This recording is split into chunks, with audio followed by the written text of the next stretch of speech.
Assalamualaikum warahmatullahi wabarakatuh. Eh, Perkenalkan, sebelumnya saya Ibnu Aulia Jafar. Jadi pada presentasi kali ini saya akan membahas atau mempresentasikan eh, hasil audit tata kelola informasi UAS usulan pada Direktorat Jenderal Pajak. Nah, khususnya itu di sistem inti administrasi perpajakan atau dari Koretax ini. Jadi audit ini tuh menggunakan framework COVID 2019 dengan fokus domainnya tuh DSS 1 dan DSS 2, yang mana itu manage operation dan manage service request and incidents. Nah, jadi di sini saya berperan sebagai lead auditor yang menyampaikan eksekutif briefing terkait kondisi operasional. Jadi terkait kondisi operasional, temuan audit, gap kapabilitas, serta rekomendasi strategis untuk meningkatkan keandalan sistem perpajakan nasional gitu. Oke, jadi next. Nah, jadi yang pertama tuh ada metodologi auditnya dan desain faktornya. Jadi ini tuh kayak alur audit. eh, di slide ini tuh kayak alur audit yang menjelaskan metodologi audit yang digunakan segala macam. Jadi yang langkah pertama tuh eh, analisis desain faktornya dulu. Nah, jadi di sini kan ada 11 faktor kontekstual yang digunakan untuk menentukan fokus audit seperti enterprise strategi, lalu ada risk profile, threat landscape, sampai role of IT segala macam gitulah. Jadi setelah ditentukan target capability levelnya, yaitu level 3, karena Koretax ini merupakan sistem yang sangat kritikal bagi negara, jadi kemudian dilakukan pengumpulan bukti audit seperti SOP, ada juga itu log system, kontrak SLA, dan laporan insiden dan sebagainya. Lalu selanjutnya itu akan dilakukan penilaian menggunakan pendekatan kondisi, terus penyebab, dan dampak atau KPD, atau ya gitu. Nah, terakhir setelah dilakukan gap analysis untuk melihat perbedaan antara capability level saat ini dengan target level 3 pada setiap sub prosesnya gitu. Oke, jadi selanjutnya tuh ada matrix toolkit kapabilitas dari COVID-19 ini. Jadi fokusnya tuh ke arti P dan N-nya ya. Gitu. Jadi slide ini tuh kayak nunjukin matrix capability assessment buat DSS 1 dan 2 gitulah. Pada DSS 1 ini tuh terdapat beberapa sub proses yang sudah berada di rating P atau partially archive gitulah, kayak udah setengah gitu. Jadi seperti prosedur operasional, vendor management, terus ada monitoring infrastruktur dan business continuity soalnya. Tapi masih di area yang mendapat rating N atau not archive, terutama tuh di manage environment dan manage facility. Lalu pada DSS 2, proses seperti klarifikasi insiden dan pencatatan tiket itu sudah cukup berjalan, tetapi investigasi, diagnosis, dan resolusi insidennya tuh masih belum optimal gitu. Jadi artinya sebagian proses memang sudah ada, tetapi implementasinya belum konsisten dan belum memenuhi standar level 3 COVID gitu. Nah, lalu yang dari KPD tadi, ini yang pertama tuh ada kegagalan manajemen fasilitas yang saya bilang. Jadi pertemuan pertama tuh berkaitan dengan kegagalan manajemen fasilitas kan. Ya, kondisinya pemeliharaan cooling system pada data center di JP ini terlambat selama 3 bulan kan dari jadwal yang seharusnya. Kemudian SOP backup data memang sudah tersedia, eh, tetapi belum memiliki prosedur pemulihan khusus jika terjadi serangan ransomware. Nah, selain itu juga belum ada sistem eskalasi otomatis jadwal maintenance tuh eh, ketika jadwal maintenance penting itu yang jadwal maintenance penting tuh terlambat gitu. Jadi hal-hal kayak gini tuh terlihat sederhana, tapi sebenarnya tuh resikonya tinggi karena menyangkut stabilitas sistem nasional. Ya bayangin aja itu kan kayak ruang server gitu loh. Dan itu kalau nggak ada itu gimana gitu. Jadi tadi kan udah slide yang sebelum itu kan kondisi, dan dampaknya dari fasilitas itu cukup besar juga yang tadi udah saya bilang.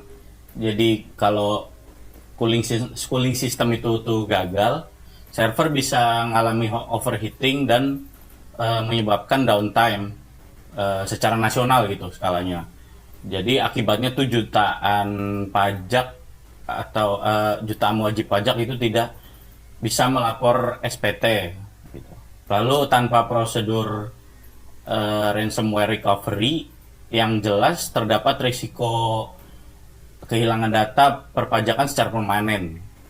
Nah, jadi selain kerugian operasionalnya juga, negara juga bisa mengalami kerugian finansial yang sangat besar gitu akibat terhambatnya penerimaan pajak.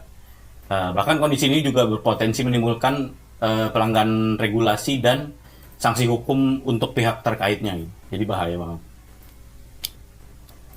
Lalu yang kedua tuh kegagalan SLA dan helpdesk-nya. Jadi temuan kedua ini berkaitan dengan kegagalan SLA dan helpdesk. Setelah implementasi Cortex secara nasional, jumlah keluhan wajib pajak itu tuh cukup meningkat, cukup tajam. Helpdesk-nya juga sering kewalahan sehingga banyak tiket layanan tuh yang tertunda lebih dari 48 jam lebih dan melewati batas SLA. Jadi dan selain itu belum ada knowledge base terintegrasi juga. Jadi setiap agen tuh helpdesk sering memberikan jawaban yang beda-beda gitu untuk setiap masalahnya gitu. Ditambah lagi belum di sini kan dibilang belum tersedia prosedur eskalasi formal ke level support berikutnya. Jadi sehingga tuh penyelesaian masalahnya tuh jadi lambat gitu. Ini dampaknya, jadi ya mereka bisa terlambat melapor SPT karena kan kendala sistem yang tidak cepat ditangani gitu. Walaupun cuma 3 bulan, mungkin 3 bulan mungkin cuma ya, tapi ini tuh bisa berpotensi terkena denda untuk pihaknya. Dan jawaban helpdesk yang tidak konsisten juga bisa nurunin kepercayaan masyarakat terhadap DJP ini gitu. Kalau kondisi ini terus terjadi, target kepatuhan pajak nasional dapat terganggu dan resistensi masyarakat terhadap digitalisasi perpajakan ini tuh bisa semakin meningkat juga gitu. Lalu slide ketiganya tuh pengawasan dari vendor. Mungkin DJP tuh memang sudah menggunakan pihak ketiga gitu ya, atau vendor untuk pengamanan jaringan Cortex, dan kontrak SLA juga udah tersedia gitu. Tapi masalahnya tim internal ini tuh jarang melakukan spot check, entah pengecekan berkala atau pengecekan mendadak gitu ke vendor tersebut. Nah, selain itu juga belum ada mekanisme verifikasi independen buat mastiin kalau vendor ini tuh benar-benar melakukan tugasnya atau melakukan monitoring segala macam itu selama 24 jam penuh gitu. Jadi pengawasannya tuh masih terlalu bergantung sama vendor aja gitu. Gitu aja. Oke. Bentar. Ini slide berapa ya? Oke, ini slide 10. Jadi ini ada gap analisisnya ya. ini gambar itu kayak atau spider. Jadi target yang diinginkan kan di level 3 gitu. Tapi masih ada beberapa proses yang berada di level 1 dan 2. Jadi gap terbesar tuh terlihat pada manage facilities-nya gitu. Insiden manajemennya dan vendor manajemennya juga. Nah, di sini ada ringkasan gapnya lah di samping kiri ini.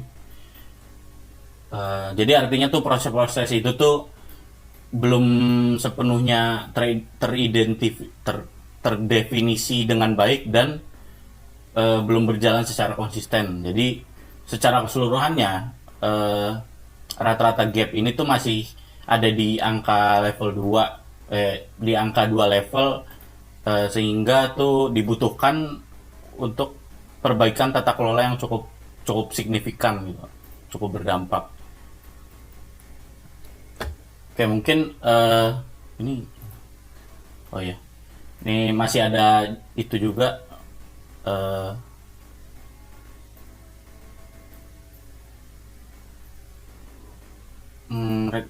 rekomendasi strategis atau ya saya kasih 3 di sini kayak berdasarkan hasil audit tadi ada 3 rekomendasi strategis utama gitu. Yang pertama tuh ya membuat maintenance yang otomatis gitu dan terjadwal gitu. Dan SOP soal ransomware recovery tadi dibikin lebih spesifik, biar pemeliharaan kritis tuh tidak terlewat gitu. Lalu yang kedua tuh ada ngebangun knowledge base, helpdesk serta sistem eskalasi otomatisnya tuh eh, supaya yang kedua ini tuh penanganan tiketnya tuh lebih cepat dan konsisten gitulah intinya. Nah yang ketiga kan ada memperkuat vendor oversight program melalui spot check rutin, audit keamanan berkala bisa juga, dan penunjukan PIC khusus pengawasan vendor. Nah, jadi dari ketiga rekomendasi ini tuh diharapkan bisa meningkatkan apa ya, availability, reliability dan security pada sistem Koretas ini gitu loh. Ini yang terakhir. Oh ya. Ini ada 3 pertanyaan maut ya. Jadi yang pertama tuh ada mengapa rating P itu rating P di level 2 tuh tidak bisa langsung dianggap level 3 gitu kan.